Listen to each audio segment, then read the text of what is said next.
অনেক কিছু।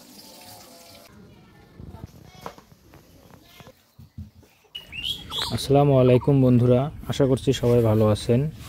তো প্রতিদিনের মতো আজকেও চলে আসলাম আপনাদের কাছে শিল্পীর আরেকটি নতুন ভিডিও নিয়ে। আসলে কি বলবো, আজকে আপনাদের কাছে ভিডিও শেয়ার করতে পারতাম না। এর কারণ আমাদের বাসায় সকালবেলা 2-3 জন মেহমান আসছিল। মেহমানদেরকে বিদায় দিতে দিতে প্রায় 2টা 2:30 বেজে গেছে। তাই আমি নিজে থেকে শিল্পীকে বললাম, কারণ ও অনেকটা টায়ার্ড। ও চাচ্ছিল মানে ও ভিডিও করতে চাচ্ছে, কিন্তু আমি বুঝতে পারছি ও টায়ার্ড। তো ও বলতেছে যে না, আমি ভিডিও করব। এর একমাত্র কারণ আপনারাই, কারণ আপনারা ভিডিওগুলোতে অনেক সুন্দর সুন্দর কমেন্টস করেন। সেখান থেকে মূলত শিল্পী অনেকটা এক্সপায়ার হয় ভিডিও করার জন্য। কারণ ওগুলো আসলে অনেকটা লোভনীয় জিনিস। কারণ কেউ যদি শিল্পীর প্রশংসা করে, তাহলে ও যত কষ্ট হোক, যত কিছুই হোক না কেন, ও সেটা আরও আগ্রহ নিয়ে করে। এটা শুধু শিল্পীর ক্ষেত্রে না, প্রায় সবার ক্ষেত্রে, কিন্তু এক্সট্রা কিছু আছে ওর মধ্যে, এটা বেশি করে ও। তো যাই হোক, শুধু সেটাই নয়, আরও একটা কারণ আছে। কারণটি হচ্ছে যে আপনারা দেখতে পাচ্ছেন প্রকৃতির মাঝে ও রান্না করতেছে।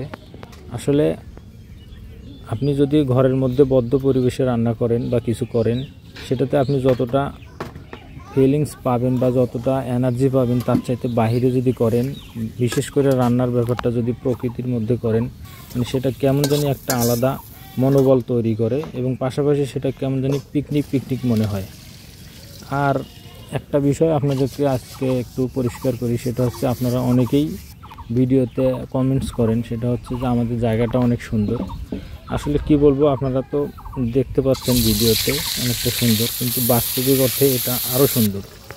মানে শুধু জায়গাটা নয়, আমাদের গ্রামটাই অন্য গ্রামের চাইতে অনেকটা সুন্দর বেশি। এই কারণেই, কারণ আমাদের গ্রামে সবজি চাষ করা হয়, আর সবজিগুলো শুধু বাজারে বিক্রির জন্য নয়, সবগুলোই মূলত বীজ করার জন্য।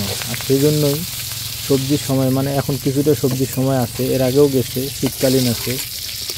ওই সময় দেখবেন যে আপনারা সবজি কেউ মাচা দিচ্ছে, কেউ মানে মাটিতে করছে, অনেকটা সুন্দর, এক্সট্রা সুন্দর আর কি আমাদের গ্রাম। তার মধ্যে আমার জায়গাটা তো আমি আর একটু মডিফাই করে নিয়েছি।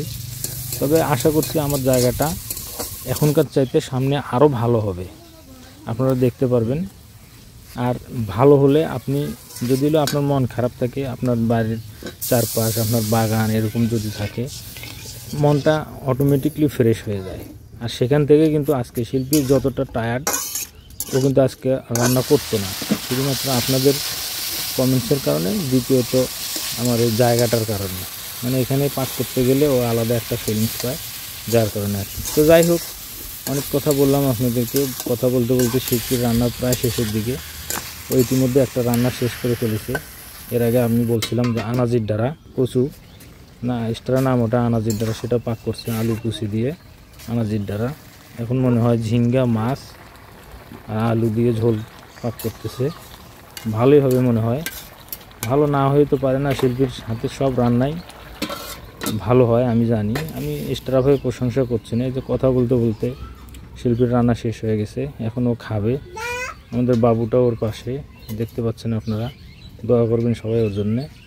তো আজকে আর বেশি কথা বলবো না। সবাইকে সালাম, আসসালামু আলাইকুম।